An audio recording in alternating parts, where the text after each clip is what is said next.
To big story.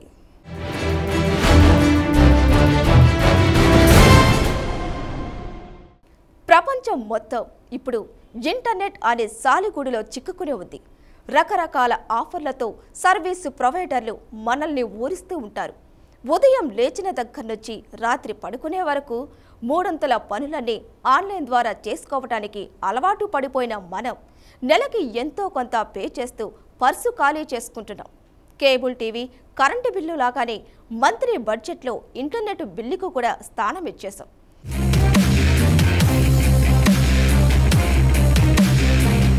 Internet connection తీసుకున్నాక మనకు నచ్చిన వెబ్సైట్లను చూసుకునే కనీస స్వేచ్ఛ మనకు ఉంది.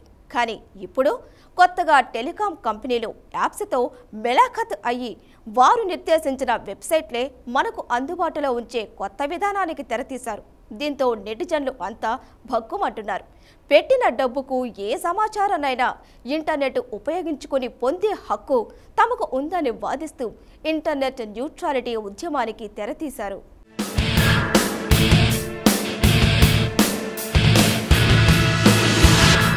ఇటీవల ఓ టెలికాం కంపెనీ కొత్త ఆఫర్తో వచ్చింది. దాని ప్రకారం ఆ కంపెనీ కస్టమర్లు ఫేస్బుక్, వాట్సాప్ సర్వీసులను ఉచితంగా పొందవచ్చు. ఇక్కడ ఫేస్బుక్, వాట్సాప్ సదరు టెలికాం సంస్థతో ఒప్పందాలు చేసుకున్నాయి. తన 2 యాప్లను ఉచితంగా మొబైల్ యూజర్లకు అందించేందుకు కొన్ని కోట్లలో చెల్లింపులు చేసింది. అయితే ఇటీవలే WhatsApp app voice, video call సర్వీసులను అందించడం మొదలుపెట్టింది. అయితే ఇది నచ్చని టెలికాం కంపెనీ సదరు యాప్ను వాడుకోవాలంటే ప్రత్యేక ఛార్జీలను చెల్లించాల్సి వచ్చేలా చర్యలు తీసుకుంది. ఎందుకంటే వాట్సాప్ సేవలను ఉచితంగా పొందే వినియోగదారుడు తరచూ కాల్స్ కోసం ఇకపై వాట్సాప్ను వాడుతారనే ఆలోచన చేసింది. అంటే తన సిమ్ ద్వారా ఆ యాప్ను వాడుకునే కస్టమర్లు సదరు యాప్కు ప్రత్యేక అదనపు ఛార్జీలు చెల్లించాల్సి ఉంటుంది. ఇది నిజానికి వినియోగదారుడి హక్కులకు భంగం కలిగినట్లేనని నెటిజన్లు భావిస్తున్నారు.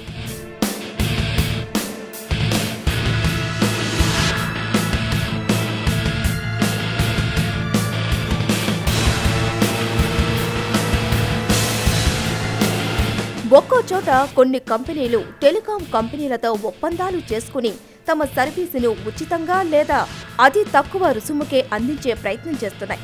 మరో చోట కొన్ని కంపెనీలపై ప్రత్యేక అదనపు ఛార్జీలు వసూలు చేస్తున్నాయి. ఈ 2 కేసులే ప్రస్తుతం నెట్ న్యూట్రాలిటీ డిబేట్లో ఉన్న సమస్యలు. ఇదే అంశంపై నెటిజన్లు ఆన్లైన్లో ఉద్యమానికి సిద్ధమవుతున్నారు. ఇందులో భాగంగానే ఇప్పటికే ట్రాయ్కి నిమిషానికి 10 ఈమెయిల్స్ చొప్పున దాదాపు 1,00,000కు పైగా మెయిల్లను పంపుతూ తమ న్యూట్రాలిటీని సమర్థిస్తూ మెయిల్స్ వరదపారిస్తున్నారు. ఓవైపు ఇప్పటికే టెలికాం రంగంలో ప్రైవేటు కంపెనీల ఆధిపత్యం పెరిగిపోయింది. దీంతో సమాచార వ్యవస్థ మొత్తం కార్పొరేట్ కంపెనీల చేతుల్లోకి జారిపోయే పరిస్థితి ఏర్పడింది. సమస్యకు ఇదే మూల కారణమని చెప్పలేము. కానీ ప్రైవేటు కార్పొరేట్ యాజమాన్యాల తీరుపై ప్రజల్లో పెరుగుతున్న అసహనాన్ని మాత్రం ఇక్కడ అర్థం చేసుకోవచ్చు.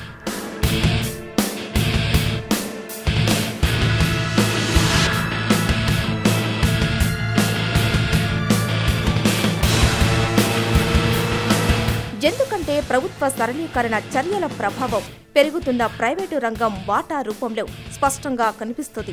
టెలికాం రంగ విస్తరణలో ప్రస్తుతం ప్రైవేటు రంగం ముఖ్య పాత్ర పోషిస్తోంది. మొత్తం టెలిఫోన్ కనెక్షన్లలో ప్రైవేటు రంగం వాటా 2014 నాటికి 90% దాటింది. 1999లో ఇది 5% ఉండేది. టెలికాం రంగంలో ప్రైవేటు సంస్థల భాగస్వామ్యం నానాటికి అధికమవుతోంది. దేశంలో ఎందరో సర్వీసు ప్రొవైడర్లు ఆయా సర్వీసు ప్రాంతాలలో వేర్వేరు సేవలను అందిస్తున్నాయి. ఇంటర్నెట్ కనెక్షన్ విధానాన్ని కూడా అంతర్జాతీయంగా అమలులో ఉన్న ఉత్తమ పద్ధతులను అనుగుణంగా క్రమాధికంగా సరళీకరించారు. ఇంటర్నెట్ కనెక్షన్ అనేది ఆధునిక కమ్యూనికేషన్ల వ్యవస్థలన్నింటికీ జీవనాడి. కమ్యూనికేషన్ల వ్యవస్థలు సమర్థంగా పనిచేయాలంటే వీటికి ఇతర వ్యవస్థలతో పరస్పరం సంబంధం ఉండాలి. కానీ టెలికాం రంగం కార్పొరేట్ కంపెనీల గుత్తాధిపత్యంతో పూర్తిగా నలిగిపోవటంతో వారు ఆడిందే ఆటగా పాడిందే పాటగా ప్రజల జేబుల్ని కొల్లగొట్టే ప్రమాదం లేకపోలేదు అంటున్నారు నిపుణులు.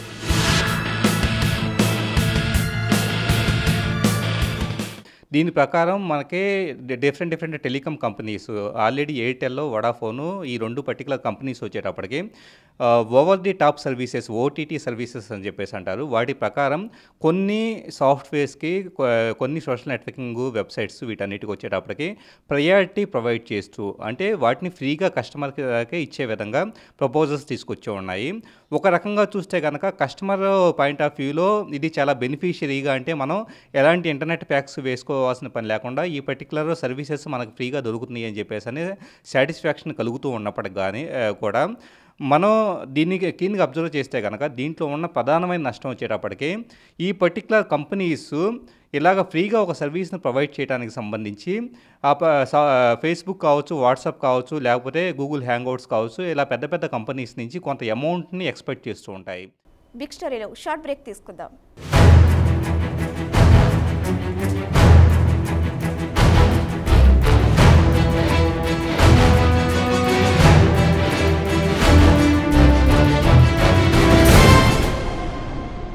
అసలు నెట్ న్యూట్రాలిటీ అంటే ఏమిటి?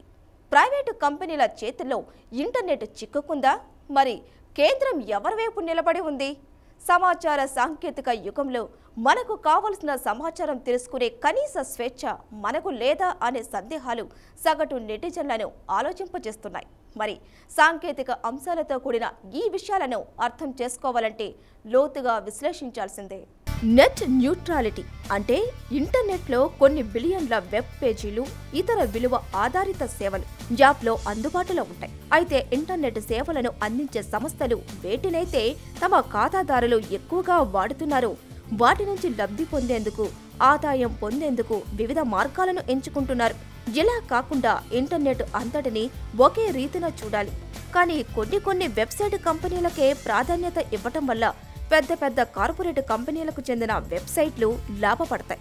వేల కోట్లు అవలీలగా ఖర్చు పెట్టగలిగే కంపెనీలు తమ సర్వీసులను అతి తక్కువ ఖర్చుకే ప్రజలకు అందించి ఎక్కువ లాభాన్ని పొందగలుగుతున్నాయి. అంత ఖర్చు పెట్టలేని చిన్న వెబ్సైట్ కంపెనీలు నష్టాల పాలవుతాయి.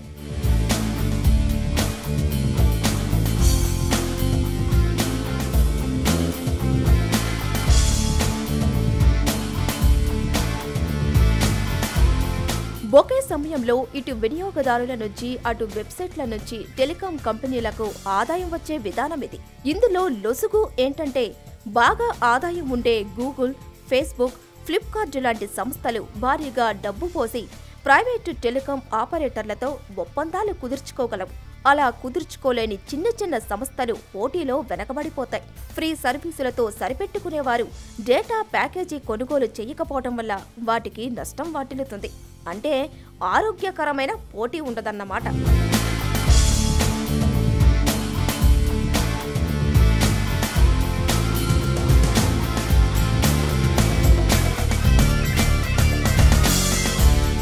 ఇప్పుడు టెలికాం ఆపరేటర్లను కలవరపెడుతున్న అసలు సమస్య నెట్ న్యూట్రాలిటీ అంశం తెరపైకి రావటం దీనికి కారణం.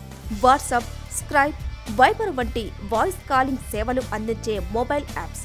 మీరొక డేటా ప్యాకేజీ కొనుగోలు చేసి మీ ఫోన్ ద్వారా మీ ఆపరేటర్ విధించే ఛార్జీల కన్నా తక్కువ డేటా ఖర్చుతో వాట్సాప్, స్కైప్ వంటి సేవల ద్వారా నెట్ టెలిఫోనీ మాట్లాడుకుంటున్నారనుకోండి. ఇప్పుడు ఉన్నట్టుండి వాటిపై మీరు చెల్లించే డేటా ప్యాకేజీలకు అదనంగా రుసుము విధిస్తామంటున్నాయి టెలికాం కంపెనీలు. ఇప్పుడు ఆ ప్రమాదమే ముంచుకొస్తోంది. దీనిపై ఇప్పటికే telecom regulatory authority of India Troy ఒక ప్రశ్నావళిని రూపొందించి ఆన్లైన్లో పెట్టి వాటికి స్పందించాలని వినియోగదారులను కోరింది. అది పూర్తిగా టెలికాం కంపెనీలకు అనుకూలంగా ఉన్నదని వారు ఆగ్రహం వ్యక్తం చేస్తున్నారు.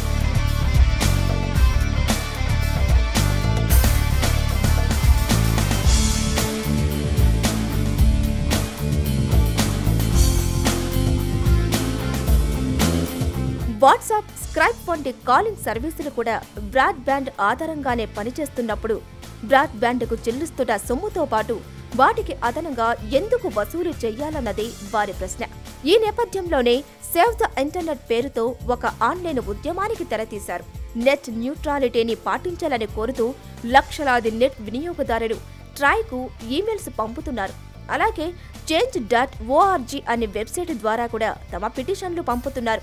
నెట్ న్యూట్రాలిటీని కోరుకునేవారు సేవ్ ద ఇంటర్నెట్.in వెబ్సైట్లోకి వెళ్లి అందులో పేర్కొన్నట్టుగా ట్రాయ్కు తమ అభ్యంతరాలను తెలియజేయవచ్చు.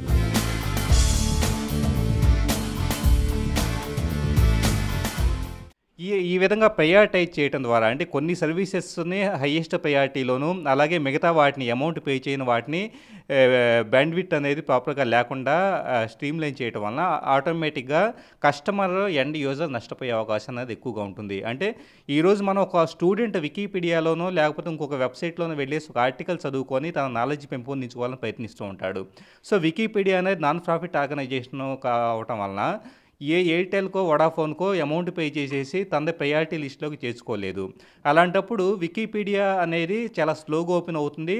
ఎండ్ యూజర్ వచ్చేటప్పుడు ఒక స్టూడెంట్ వచ్చేటప్పటికి నష్టపోతాడు. అంటే ఫేస్బుక్ వాట్సాప్ మాత్రమే మీరు వాడాలి, వికీపీడియా వాడకూడదు అని చెప్పేసి డైరెక్ట్గా డిస్క్రిమినేట్ చేసినట్లుగా మనం ఇక్కడ గమనించవచ్చు. ఇదిలా ఉంటే టెలికాం కంపెనీల వాదన మరోలా ఉంది. మేము కొన్ని కోట్లు వెచ్చించి 2G, 3G, 4G సేవలను అందించే హక్కులను పొందాం. వీటి ద్వారా ఇంటర్నెట్ను అందిస్తున్నాం. అందువల్లే ఇప్పుడు ప్రజలు మొబైల్లో ఇంటర్నెట్ వాడుకోగలుగుతున్నారు. మరి మాకు నష్టం కలిగించే ఇంటర్నెట్, టెలిఫోన్ లాంటి సదుపాయాలు వస్తే అదనపు ఛార్జీలు ఎందుకు వేయకూడదు అని వాదిస్తున్నాయి టెలికాం కంపెనీలు. నిజమే, ప్రైవేటు టెలికాం కంపెనీల లక్ష్యం లాభాలే, కానీ ఇక్కడ సమాచార విప్లవాన్ని అడ్డుకుంటున్నాము అనే కనీస స్పృహ లేకపోవటం ఆశ్చర్యకరం. ఇంటర్నెట్ను ప్రజలకు అందించటం టెలికాం కంపెనీలు ఈ మధ్య కాలంలోనే మొదలుపెట్టింది. గతంలో మెసేజ్ సర్వీసులు, వాయిస్ కాల్ సర్వీసులు అందించటం టెలికాం కంపెనీల ప్రధాన వ్యాపారం ఉండేది. స్పెక్ట్రమ్ వేలంలో కోట్లు చెల్లించి మరీ లైసెన్సులు పొందేవారు. ఇప్పటి వరకు బాగానే ఉంది. కాకపోతే ఈ ఫేస్బుక్, వాట్సాప్ వంటి కంపెనీలు కేంద్ర ప్రభుత్వానికి ఏమీ వెచ్చించవు. కానీ ఇప్పుడు కేవలం ఇంటర్నెట్ ద్వారా వాట్సాప్, వైబర్, స్కైప్ లాంటి వెబ్సైట్లు మెసేజింగ్, కాలింగ్ సర్వీసులను అందిస్తున్నాయి. అంటే ఇప్పుడు ప్రజలు మాట్లాడుకోవాలంటే సిమ్ నుంచి కాల్ చేయాల్సిన అవసరం లేదు. వైబర్ లేదా ఫేస్బుక్ వంటి యాప్ ద్వారా కూడా కాల్ చేసుకోవచ్చు.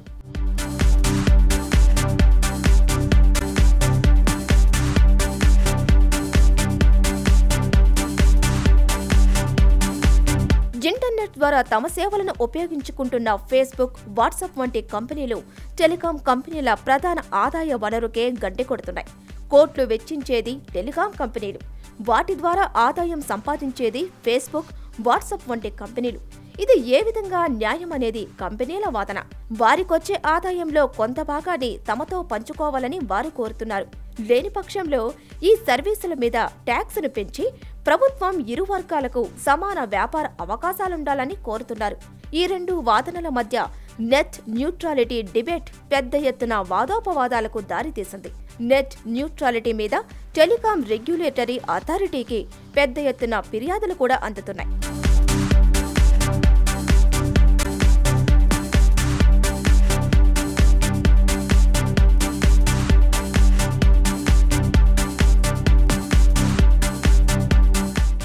మరోవైపు వాదన ఇలా ఉంది. ఇప్పటికే గడిచిన 15 ఏళ్లుగా ప్రైవేటు టెలికాం కంపెనీలు మొబైల్ ఫోన్ల సాంద్రత ముమ్మరంగా పెరిగింది. దేశ జనాభాలో 70% గ్రామీణ ప్రాంతాలలోనే ఉన్నారు. వైర్లెస్ టెక్నాలజీ అనేది నెట్వర్క్ విస్తరణలో గణనీయమైన పాత్ర పోషిస్తోంది. 2012 ఆర్థిక సంవత్సరంలో మొత్తం టెలికాం రంగంలో రాబడి సుమారు 2 లక్షల కోట్లు. దీనిలో మొబైల్ టెలిఫోన్లో వచ్చిన రాబడి సుమారు 65%. గత 3 సంవత్సరాలలో సగటు రాబడి పెరుగుదల 20%. ఇంతలా లాభాలు గడిస్తున్న ప్రైవేటు టెలికాం కంపెనీలు ప్రజలకు విద్య, ఆరోగ్యం, వ్యవసాయం, మానవ వనరుల అభివృద్ధి కార్యక్రమాలకు ఎన్నో విధాలుగా ఉపయోగపడే ఇంటర్నెట్కు కళ్యాలు వేయాలనుకోవటం ఏకపక్షమే. బిగ్ స్టోరీలో షార్ట్ బ్రేక్ తీసుకుందాం.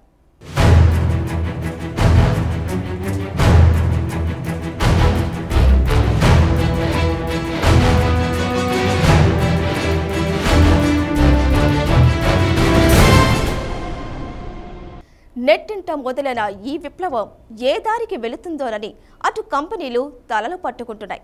మరోవైపు సమాచార విప్లవం కొనసాగించిన పరిణామంలో ఎన్నో కొత్త వ్యవస్థలు మన ముందుకు వచ్చాయి.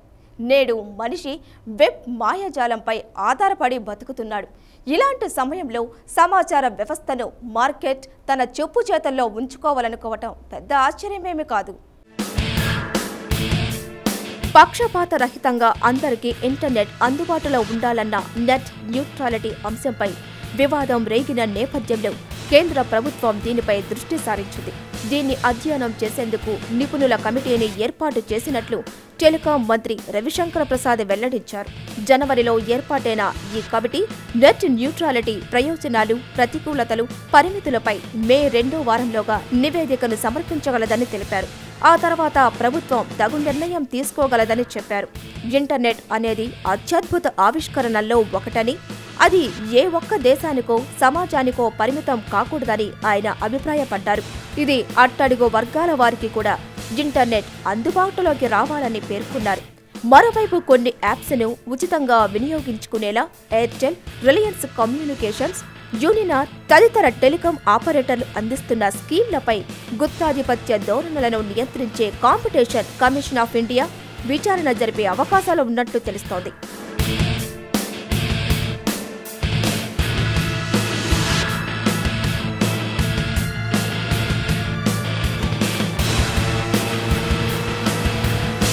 ఇంటర్నెట్ స్వేచ్ఛను కోరుకునే వారిలో 1,00,000 మందికి పైగా యూజర్లు నెట్ న్యూట్రాలిటీని కాపాడాలంటూ టెలికాం రంగ నియంత్రణ సంస్థ ట్రాయ్కు సేవ్ ది ఇంటర్నెట్.in వెబ్సైట్ ద్వారా మెయిల్స్ పంపినట్లు పరిశ్రమ వర్గాలు తెలిపాయి.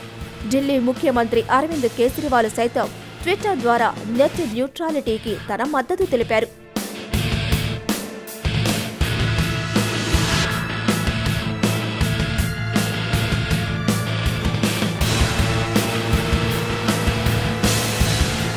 మన దేశ ఆర్థిక వ్యవస్థ అభివృద్ధిలో టెలికాం రంగం పాత్ర చాలా ఎక్కువగా ఉంది. టెలికమ్యూనికేషన్ల విజృంభణ వల్ల వ్యాపార నిర్వహణకు ప్రయాణించాల్సిన అవసరం తగ్గిపోయింది.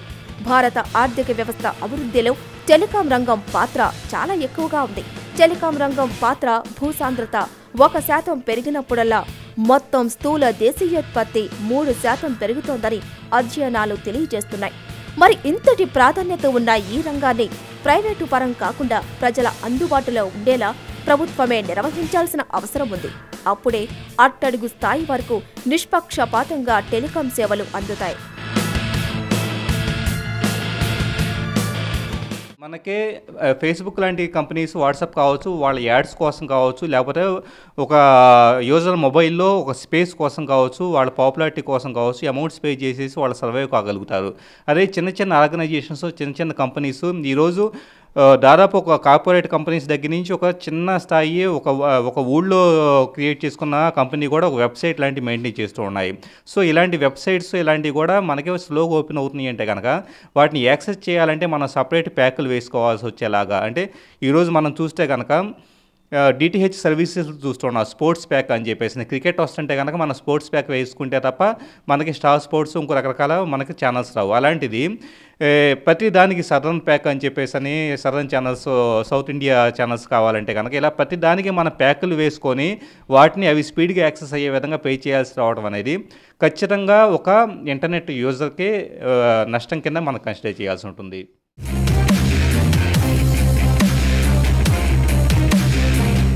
ఇది ఇవాల్టి బిగ్ స్టోరీ. తిరిగి మరో అంశంతో మళ్ళీ కలుద్దాం.